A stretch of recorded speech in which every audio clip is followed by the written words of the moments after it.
नमस्कार, मैं हूं प्रियंका संभव। आपके लिए लेकर आई हूं मनी टाइम। दिन भर की वो खबरें जो डालेंगी आपके जेब के साथ साथ आपके जीवन पर भी असर। हमारा मकसद आपको केवल खबर बताना नहीं है, हम चाहते हैं कि आप इस खबर के असर को समझिए, क्योंकि ये असर पड़ेगा आप पर। तो चलिए शुरुआत करते हैं आज के मनी टाइम की। लेकिन उससे पहले आप सबसे एक दरख्वास्त कि अगर आप मनी 9 के साथ जुड़े रहना चाहते हैं तो मनी 9 के यूट्यूब चैनल को सब्सक्राइब करना ना भूलें और आप हमें फॉलो कर सकते हैं मनी 9 के फेसबुक पेज, ट्विटर और इंस्टाग्राम पर भी। तो आज की पहली खबर आपको खुश कर देगी, क्योंकि ये आपके जेब के लिए है एक अच्छी राहत वाली खबर। प्रमुख खाद्य तेल कंपनियां जैसे कि अडानी, विल्मर और रुचि सोया ने अपने उत्पादों की अधिकतम खुदरा कीमत में 10 से 15% की कटौती कर दी है। इससे उपभोक्ताओं को अब सस्ता तेल मिलेगा। तो एडिबल ऑयल में जितने भी ब्रांड आप अपने आसपास देख रहे हैं उनकी कीमतें कम होंगी, जिसमें कि फॉर्च्यून ब्रांड के तेल शामिल है, रुचि सोया का तेल शामिल है, न्यूट्रेला ब्रांड सारे शामिल होंगे। डालडा से लेकर गगन सबकी कीमतों में थोड़ी सी हल्की सी आपको राहत जरूर देखने को मिलेगी। अगली खबर सस्ती हवाई यात्रा को लेकर है। अगर आप हवाई यात्रा का प्लान बना रहे हैं तो आपके लिए अच्छी खबर है। एयरलाइंस कंपनी स्पाइस जेट ने वाव विंटर सेल की शुरुआत कर दी है। इसमें एक तरफ का हवाई टिकट केवल 1122 रुपए में मिलेगा। वाव विंटर सेल 27 दिसंबर से शुरू हो चुकी है, जो 31 दिसंबर तक चलेगी। इस सेल में 15 जनवरी से 15 अप्रैल 2022 के बीच की जाने वाली हवाई यात्रा के लिए टिकट खरीदे जा सकेंगे। आप 1122 रुपए में चेन्नई से बेंगलुरु, जम्मू श्रीनगर, चेन्नई से हैदराबाद जैसे घरेलू डेस्टिनेशन की यात्रा कर पाएंगे। अगली खबर नए वाहनों के रजिस्ट्रेशन के लिए है और एक नई सीरीज की शुरुआत हो रही है। सरकार ने वाहन रजिस्ट्रेशन के लिए एक नई भारत सीरीज की शुरुआत की है। इससे होगा ये कि जब वाहन मालिक मान लीजिए एक राज्य से दूसरे राज्य में रहने चला जाए, ट्रांसफर हो जाए, तो उसे गाड़ी के नए रजिस्ट्रेशन की जरूरत नहीं होगी। BH सीरीज का रजिस्ट्रेशन स्वैच्छिक होगा। ये सुविधा रक्षा कर्मियों, केंद्र सरकार, राज्य सरकार, सार्वजनिक उपक्रमों और निजी क्षेत्र की कंपनियों के उन कर्मचारियों को मिलेगी जिनके ऑफिस 4 या अधिक राज्यों में होते हैं। तो यानी जब एक शहर से दूसरे शहर बदलेंगे तो कोई दिक्कत गाड़ी के रजिस्ट्रेशन नंबर को लेकर नहीं होगी। अब खबर नए साल में नए रोजगार को लेकर। नौकरियों की तलाश कर रहे लोगों के लिए साल 2022 नई संभावनाएं लेकर आ रहा है। आर्थिक गतिविधियों में आई तेजी से कंपनियां राजस्व बढ़ने से सकारात्मक दृष्टिकोण अपना रही हैं। इससे नए साल में रोजगार के नए अवसर पैदा होने की उम्मीद जगी है। कर्मचारियों के फिर से दफ्तर लौटने की प्रवृत्ति जोर पकड़ रही है और कंपनियां अपनी भर्ती योजनाओं को लेकर काफी आशावान है। तो मजबूत आर्थिक वृद्धि के अलावा कंजम्पशन लेवल बढ़ा हुआ है और टीकाकरण का दायरा भी बढ़ रहा है और इससे इस पूरे सेंटिमेंट को एक गति मिल रही है। अब खबर चीन से आने वाले सस्ते उत्पादों से जुड़ी। केंद्र सरकार ने चीन से डंप किए जाने वाले एल्यूमिनियम के कुछ फ्लैट रोल्ड उत्पाद, sodium hydrosulphide, silicon silent, hydrofluorocarbon component R32 और हाइड्रोफ्लोरोकार्बन मिश्रण पर एंटी डंपिंग शुल्क लगाया है। इन उत्पादों पर यह शुल्क 5 साल के लिए लगाया जा रहा है। ये कदम सस्ते उत्पादों के आयात को रोकने और भारत में बने प्रोडक्ट को बढ़ावा देने के लिए उठाया गया है। अब खबर RBL बैंक को लेकर। RBL बैंक के ग्राहकों के लिए थोड़ी राहत वाली यह खबर है। RBI ने कहा है कि RBL बैंक के पास पर्याप्त पूंजी है और उसकी वित्तीय स्थिति संतोषजनक है। ऐसे में भ्रामक खबरों के आधार पर जमाकर्ता और अन्य हितधारक न घबराएं। छमाही ऑडिटेड रिजल्ट के मुताबिक RBL का पूंजी पर्याप्त अनुपात है। ये 16.33% है और प्रोविजन कवरेज रेशियो 76.6% पर है।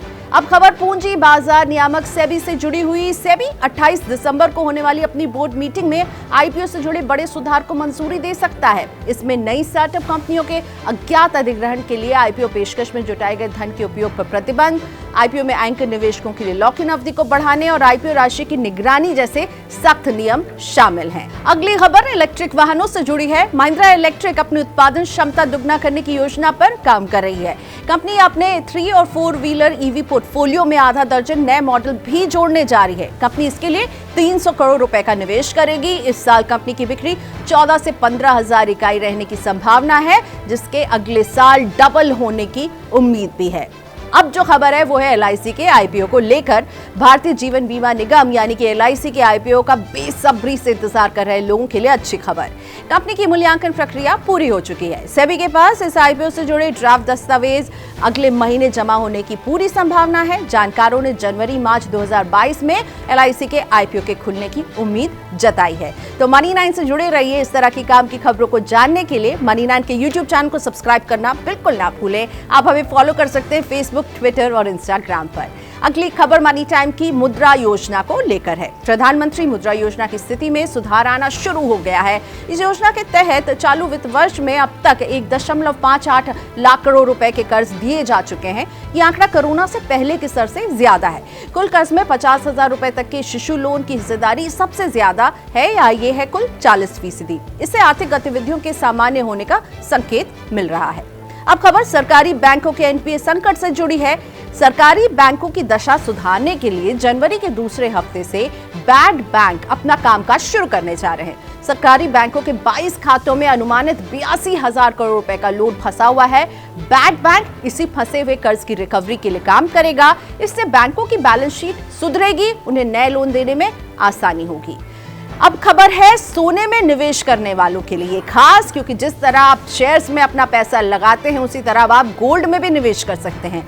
वित्त मंत्रालय ने सिक्योरिटीज कॉन्ट्रैक्ट एक्ट 1956 के तहत इलेक्ट्रॉनिक गोल्ड रिसिप्ट यानी ईजीआर को सिक्योरिटीज का दर्जा दे दिया है। इसका मतलब ये हुआ कि अब आप शेयर्स की तरह ही गोल्ड में भी ट्रेडिंग कर सकते हैं। ईजीआर एक निवेश इंस्ट्रूमेंट है। शेयर्स की तरह ईजीआर डीमैट फॉर्म में रखे जाएंगे। जरूरत पड़ने पर फिजिकल गोल्ड में भी इसे आप कन्वर्ट कर सकते हैं। अब खबर इनकम टैक्स रिटर्न को लेकर। इनकम टैक्स रिटर्न फाइल करने की अंतिम तारीख 31 दिसंबर बहुत नजदीक आ गई है। आयकर विभाग के मुताबिक 26 दिसंबर तक कुल 4,51,00,000 इनकम टैक्स रिटर्न फाइल हो चुके हैं। सवाल यह है कि क्या अब 4 दिन में इतने रिटर्न फाइल हो पाएंगे जिससे पिछले साल के आंकड़े को छुआ जा सके। वित्त वर्ष 2019-20 में 6 करोड़ से ज्यादा रिटर्न फाइल हुए थे। अगली खबर विदेश से धन भेजने वालों के लिए है। इंडसइंड बैंक ने लाभार्थियों की यूपीआई पहचान का इस्तेमाल कर विदेश से धन भेजने की प्रक्रिया को सुविधाजनक बनाने के लिए भारतीय राष्ट्रीय भुगतान निगम यानी एनपीसीआई के साथ गठजोड़ किया है। इससे उपभोक्ता को पैसे भेजने के लिए अपने बैंक खाते का ब्यौरा याद रखने की जरूरत नहीं होगी। इस तरह भारतीय नागरिक अब अपने विदेशी स्रोतों से कहीं आसानी से रकम पा सकते हैं। इंडसइंड बैंक यूपीआई का इस्तेमाल कर विदेश से पैसे मंगाने की सुविधा देने वाला देश का पहला बैंक बन गया है। आज की आखिरी खबर इंडिया पोस्ट पेमेंट बैंक और एचडीएफसी बैंक के बीच हुए करार से जुड़ी। इंडिया पोस्ट पेमेंट बैंक के ग्राहक अब एचडीएफसी बैंक की सेवाओं और प्रोडक्ट्स का इस्तेमाल कर सकेंगे।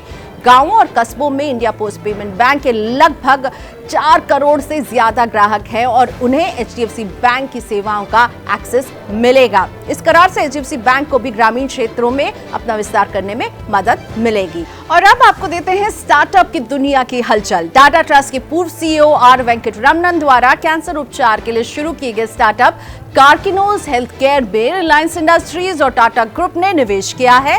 रिलायंस इंडस्ट्रीज ने रिलायंस डिजिटल के माध्यम से स्टार्टअप में छोटी हिस्सेदारी खरीदी है, जबकि टाटा ग्रुप ने 110 करोड़ रुपए का निवेश किया है। गेमिंग स्टार्टअप ई स्पोर्ट जोन ने सीड फंडिंग राउंड में वी फाउंडर सर्कल से $11 लाख की राशि जुटाई है। कंपनी नए कर्मचारियों की भर्ती पर 40% राशि खर्च करेगी। चलते चलते आपको देते हैं आईपीओ अपडेट। स्पोर्ट्स और एथलेटिक फुटवेयर बनाने वाली कंपनी कैंपस एक्टिववेयर अपना आईपीओ लाने जा रही है। कंपनी ने इसके लिए सेबी के पास ड्राफ्ट पेपर दाखिल कर दिया है। इसके तहत कंपनी के प्रमोटर्स और मौजूदा शेयरधारकों द्वारा 5.1 करोड़ इक्विटी शेयरों की बिक्री की जाएगी। एडहेसिव और सिलेंस बनाने वाली कंपनी एचपी एडहेसिव्स के शेयरों की सोमवार को प्रीमियम पर लिस्टिंग हुई है। इसके शेयर 274 रुपए के इशू प्राइस के मुकाबले करीब 16% प्रीमियम पर लिस्ट हुए। बीएसई पर शेयरों की शुरुआत 319 रुपए और एनएसई पर 315 रुपए के भाव पर हुई है। Travel services provider TBO Tek अपना आईपीओ लाने जा रही है। कंपनी ने इसके लिए बाजार नियामक सेबी के पास आरंभिक दस्तावेज जमा करवा दिए हैं। कंपनी आईपीओ के जरिए 2100 करोड़ रुपए जुटाएगी। तो इसी के साथ मनी टाइम में दीजिए इजाजत, लेकिन ऐसी खबरें जिसके असर को आप समझना चाहते हैं उसे अगर आपको देखना है तो कहां जाना है, उसके लिए आपको सिर्फ मनी 9 को सब्सक्राइब करना है और हमें फॉलो कीजिए फेसबुक, ट्विटर और इंस्टाग्राम पर। मनी टाइम पर दीजिए इजाजत। नमस्कार।